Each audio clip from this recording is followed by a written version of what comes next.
사랑하는 유치동무 친구들 잘 지냈어요? 날씨가 갑자기 많이 추워졌죠. 어제 눈이 오고 나더니 많이 추워졌어요.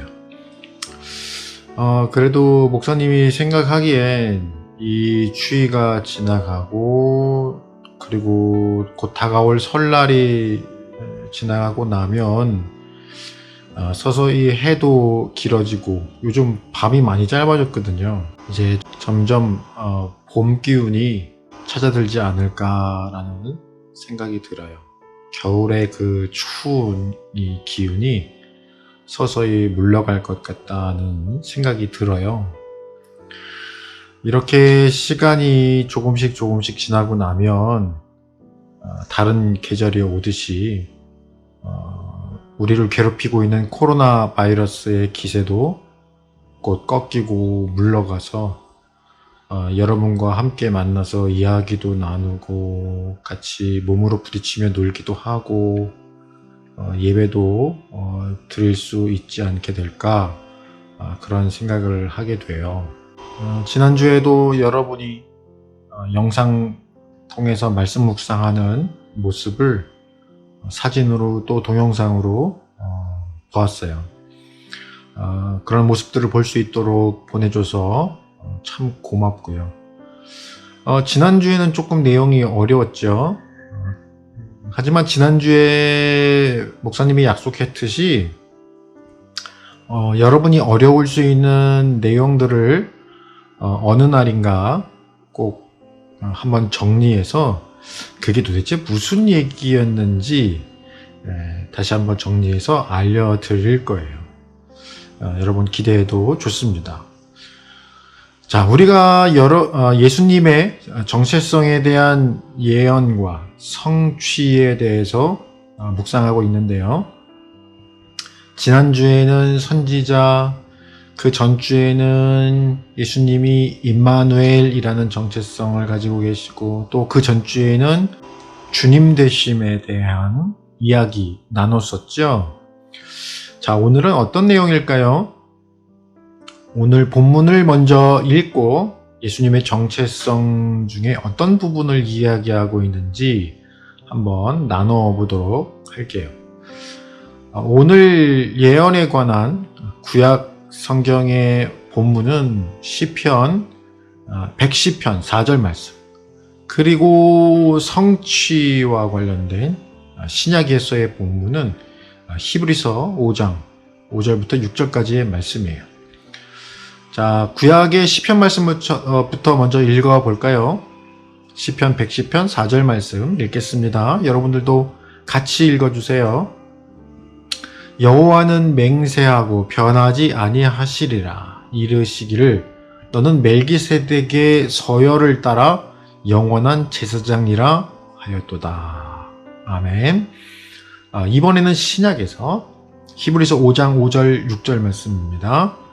또한 이와 같이 그리스도께서 대제사장 되심도 스스로 영광을 취하심이 아니요 오직 말씀하신 이가 그에게 이르시되 너는 내 아들이니 내가 오늘 너를 낳았다 하셨고, 또한 이와 같이 다른 데서 말씀하시되 네가 영원히 멜기세덱의 반차를 따르는 제사장이라 하셨으니. 아멘. 자, 시편 110편은 다윗이 지은 시로 알려져 있고요. 특히 메시아 예언의 시로도 아주 유명한 시편이에요. 그래서 예수님도 인용하신 바가 있었고, 그리고 예수님의 제자들, 사도들도 여러 차례 이 시편의 말씀들을 인용하여서 이야기한 적이 있었어요. 자, 그런데 여기서 뭐라고 그랬냐 하면 아까 시편 110편 4절 말씀에서 맹세하고 변하지 아니하시리라 라고 하셨죠.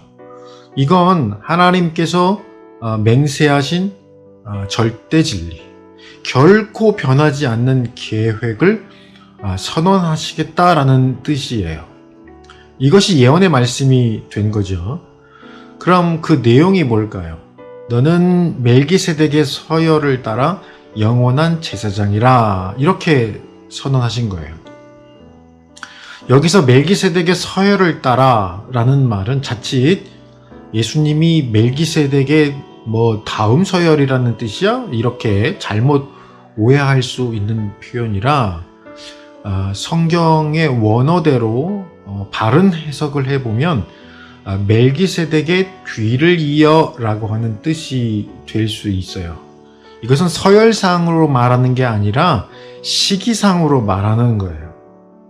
자, 여기서 예수님의 정체성의 한 부분을 볼 수가 있는데요. 자, 그러면 멜기세덱은 누구일까요?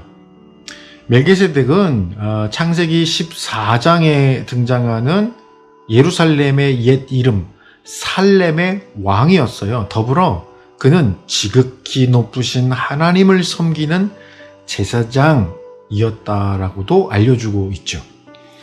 하나님께서 그를 대단히 중요한 인물로 사용하신 것임에는 틀림이 없는데 그에 대해서 알려진 바는 사실 거의 없어요. 그가 왕이었다는 것, 그리고 제사장이었다라고 하는 것밖에는 알려진 것이 없고 대단히 신비로운 인물로 전해지죠. 그런데 이 두 가지 특징, 즉 왕이면서 동시에 제사장이었다라고 하는 멜기세덱의 특징들이 바로 그가 예수님을 예표하는 인물로, 예수님을 상징하는 인물로 보는 매우 중요한 포인트라는 거예요. 왜냐하면 예수님 역시 만왕의 왕으로 이 땅에 오셨으면서 동시에 대제사장이셨기 때문이에요. 자, 그 중에서도 오늘은 제사장에 주목해 보려고 하는데요. 예수님의 정체성 가운데 제사장, 오늘 이야기할 포인트예요. 제사장이라는 말은 우리 유초동부 친구들처럼 어린 친구들도 한두 번쯤은 설교 중에 교회에서 들어봤을 만큼 성경에 아주 자주 등장하는 중요한 단어죠. 성경에 쓰인 원어로는 코헨이라고 발음하는 그런 단어가 사용이 되는데요. 우리가 읽는 성경에만 약 740회가 쓰인 아주 자주 언급된 단어예요. 그런데 이 단어가 본격적으로 등장하기 시작하는 것은 출애굽기 28장 이후거든요. 이때 하나님께서 모세에게 명하셔서 모세의 형 아론과 그의 자손들을 통하여 제사장직을 이어가도록 하셨죠. 이때부터 자주 등장하는 거예요. 이때부터 제사장이라는 단어가 쭉 등장을 하면서 신약시대까지 계속해서 등장하는 거예요. 740번이나. 그런데 제사장이라고 하는 이 단어가 제일 먼저 등장한 게 바로 멜기세덱이 아브라함을 만나게 되는 창세기 14장인 거예요. 생각보다 상당히 일찍부터 등장하기 시작한 단어인 거죠. 모세 시대 이후에는 제사장직을 오직 레위인 중에서도 아론의 후손들만 할 수 있었어요. 하나님이 그렇게 정하셨거든요. 아론의 자손들은 제사장직을 수행하다가 나이를 먹고 죽음을 맞이하게 되면 후손이 그 직을 이어가게 되죠. 다시 말해서 그 기간이 제한적이었다는 거예요. 그러나 멜기세덱은 모세보다 훨씬 전에 살았던 사람이었기 때문에 이런 자격에 제한되지를 않았어요.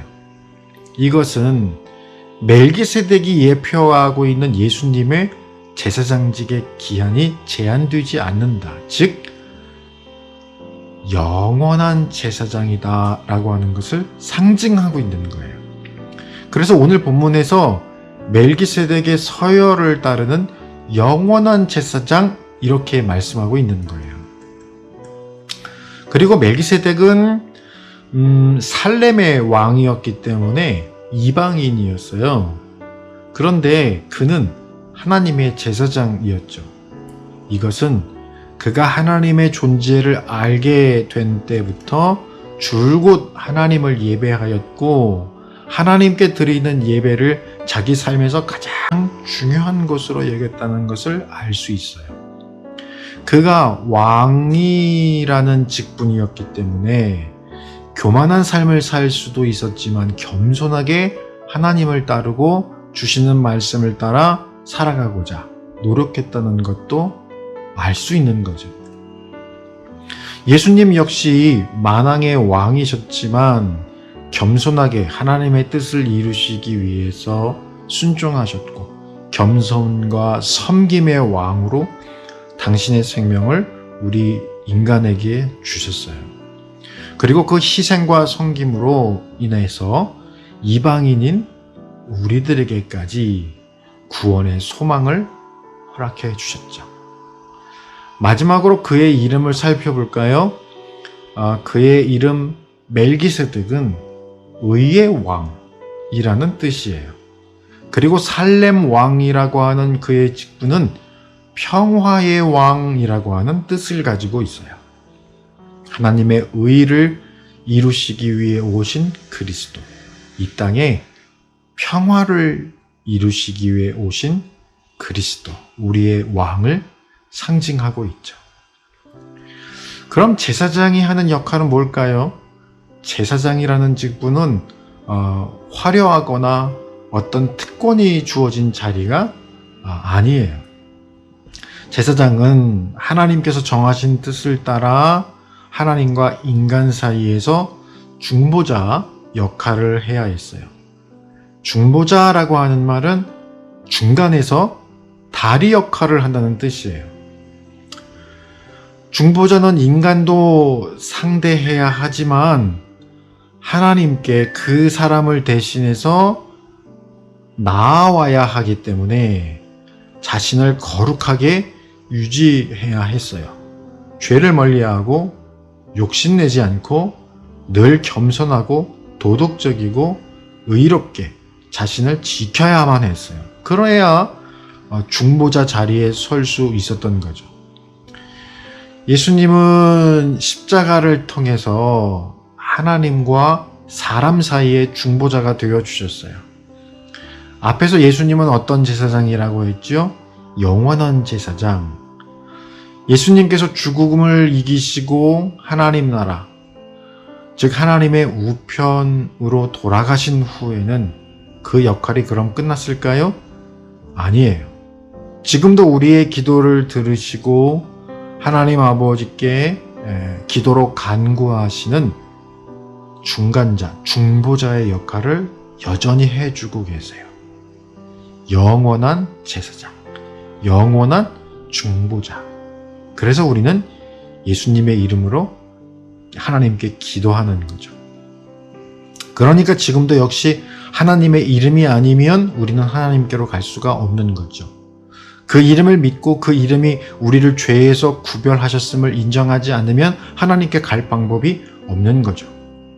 그러므로 예수님을 인정하는 사람만이 하나님의 자녀됨의 특권을 누릴 수 있는 거예요. 그렇기 때문에 우리 신앙의 핵심은 바로 예수 그리스도이세요. 예수님을 빼고 하나님을 믿는 우리의 신앙을 이야기할 수가 없어요. 그래서 세상은, 그리고 그 배후에 있는 마귀는 다른 건 다 인정해 줄 테니 예수님은 빼고 얘기하자고 해요. 그래서 목사님은 이런 말을 하고 싶어요. 오직 예수. 영어로 only Jesus. 오직 예수. 우리 신앙의 핵심이에요. 우리가 믿음을 지킬 수 있는 핵심이 바로 여기에 있어요. 오직 예수. 자, 지금까지 함께 해줘서 고맙고요. 오늘 묵상도 여러분들 촬영해서 보내주세요. 질문 있으면 꼭 카톡이나 유튜브 댓글에 남겨주시고요. 한 주간 잘 보내세요. 사랑합니다. 안녕.